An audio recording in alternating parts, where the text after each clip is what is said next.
A lot of people say that marijuana is just plain bad and it ruins life and it kills, but when you actually start to compare it to other things and go into more details, it can suddenly seem good. Everyone thinks that that medicine, prescribed, or FDA-approved drugs that you can get off like a CVS shelf are helpful and good for you, and they are good for you, but the drug uses can go wrong.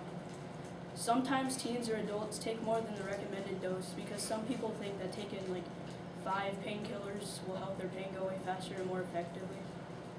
Research shows that throughout about a 9-year span, about 705 people died from each of 17 different FDA-approved drugs, 12,000 people total. Only 279 total died from marijuana.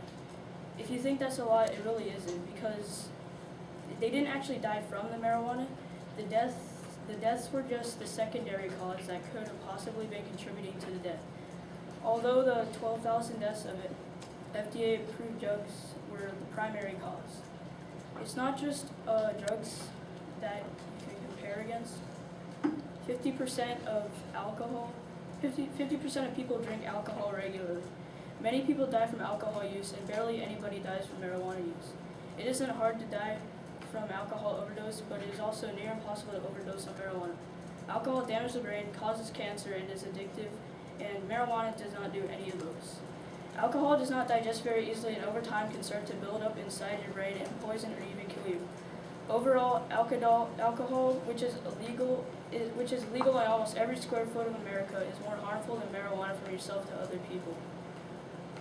48 states in the U.S. do not favor in legalizing marijuana, but do in smoking tobacco. This makes no sense considering smoking tobacco is the leading cause of cancer and death from cancer. Meanwhile, the illegal drug marijuana helps treat symptoms. So, a lot of people say marijuana is harmful, but if it were to be harmful, it would only harm the user, but it doesn't. It's used to relieve stress, anxiety, fear, pain, anger, psychological, and family issues. Anger causes violence. Psychological and family issues can cause depression and stress. Stress increases heart rate and blood pressure. It can ruin your heart and weaken your immune system. By making marijuana legal, police can focus their attention on stopping more destructive illegal drugs and crime, like cocaine and heroin. It would also mean higher tax revenues. Colorado and Washington legalized marijuana for these reasons, including public health benefits.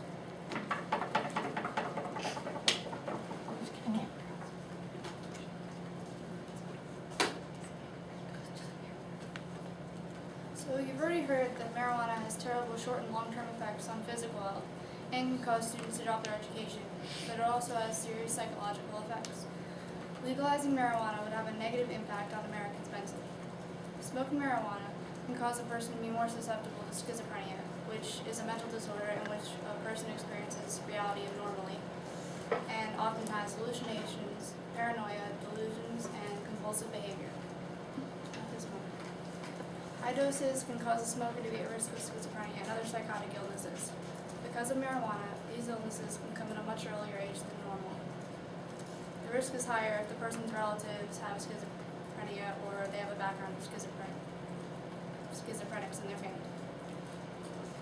Suicide is already a leading cause of death in the United States and among American teens.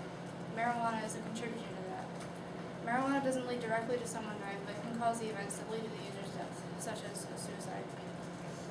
A study by National Drug and Alcohol Research Center in Randwick, New South Wales, found that teenagers who began using marijuana before turning 17 are 7 times more probable to commit suicide. Other research has linked smoking into suicidal thoughts. Did you ever research what was in the marijuana that they were using? What other things was it laced with? Because those things cause it, not the marijuana. And no one just got done saying that a sixth of people die from marijuana compared to the FDA drugs that are legal. Also, like Brian stated earlier, an effect of marijuana is that it impairs basic motor skills, meaning that car accidents will become more frequent due to the marijuana user being unable to control mundane actions. So you guys have argued that if there are age restrictions on it, this won't happen as much, but there are age restrictions on alcohol and smoking if people still do it underage. Also, it's a lot easier to get to something that's legal. more people would be in the hospital and possibly even dying because of the car accidents. This is because since there would be several more car accidents, it would increase the amount of injured people who need medical attention. So as you were saying, the marijuana that people are using now can be laced with things, but by making it legal, it can actually make it safer because these things are already happening, and by making it legal, it actually may lessen these like car accidents because it's a safer, almost like a healthier form because it's not laced with anything that causes these problems. If we legalize marijuana throughout the United States, the number of mental disorders and other psychological issues caused by marijuana would increase. Do we really want this for our country?